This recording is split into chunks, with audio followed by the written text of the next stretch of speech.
extrait de Pierre et Loup, d'Éric Cointier et Marie Deschamps. Il faut d'abord planter le décor. Dans les faubourgs, des petites maisons, entourées de petits jardins. Ce n'est pas un décor pour les grandes aventures. Ici, c'est la ville grise et un peu triste. Ce n'est pas un endroit pour les enfants, pas pour les chats ou pour les oiseaux. Ce n'est pas un endroit pour les histoires d'amour. Pierre et Loup. Pierre passe tout son temps dans le jardin. Les fleurs, les arbres, les oiseaux, les insectes. Le jardin, c'est son univers. Ici, il est heureux. Loup passe tout son temps dans sa chambre.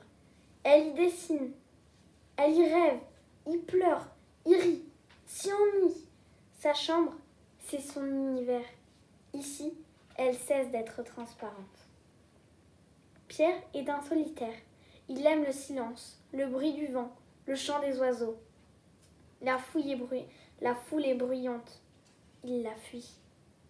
Loup est souvent seule. Parmi les autres, elle a l'impression qu'elle dérange l'ordre du monde, qu'elle gêne, qu'elle fait tache. Pierre parle aux oiseaux. Ils lui répondent. Ils tiennent ensemble de grandes conversations. Pierre n'a pas besoin de parler aux hommes.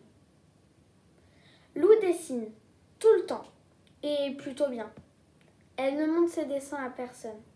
Là, dans le carton, habitent ses rêves, ses folies et ses espérances. Première rencontre.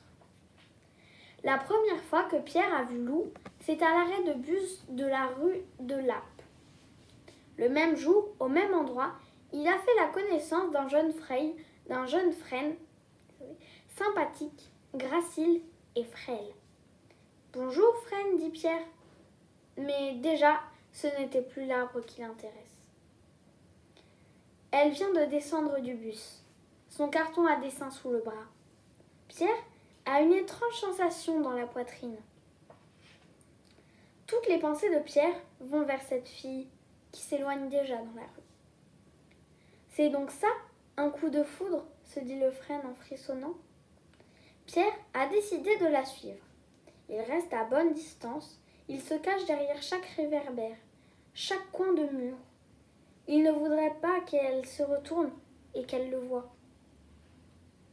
Loup marche à pas pressés, rentrer vite, retrouver enfin son monde dans la sécurité de sa chambre. Là, dans la rue triste des faubourgs, elle est si mal à l'aise. Elle a l'impression d'être sous surveillance. Chez elle, enfin, la porte du jardin grince un peu. Un grincement amical, rassurant et quotidien. Le chat l'accueille, le dos rond. Pierre est pétrifié. Elle habite à côté de chez lui. Pierre et Loup sont voisins. La palissade. Chaque soir, Pierre se pose derrière la palissade et attend Loup. Et il attend. Loup rentre chez elle sans s'apercevoir qu'on l'observe. Il suffirait qu'elle lève la tête. Mais Loup est dans ses rêves. Pierre aimerait bien savoir son prénom. Elle pourrait alors le dire aux arbres, aux fleurs et aux insectes, le crier aux oiseaux. Mais pour le connaître, il faudrait le lui demander. Et les mots n'arrivent pas à franchir ses lèvres. « Bonjour » dit Pierre dans un effort extraordinaire. Mais le mot s'en mêle dans les branches du grand orme. Un coup de vent, le mot s'effiloche et disparaît. Loup n'a rien entendu. C'est la nuit. Bien à leur place dans le ciel, les étoiles scintillent. Pierre attend une étoile filante pour faire un vœu. Il a plus de patience que l'univers. Les étoiles brillent sagement, mais elles ne filent pas. Pas d'étoiles filantes, pas de vœux. Et si le cosmos se foutait des histoires d'amour ? Elle a filé dans un coin du ciel, là, juste au-dessus de la branche du grand orme. Elle tente de se cacher derrière le feuillage. Mais Pierre a vu sa fulgurance. Alors, de toutes ses forces, de tout son cœur, de toute son âme, il fait un vœu.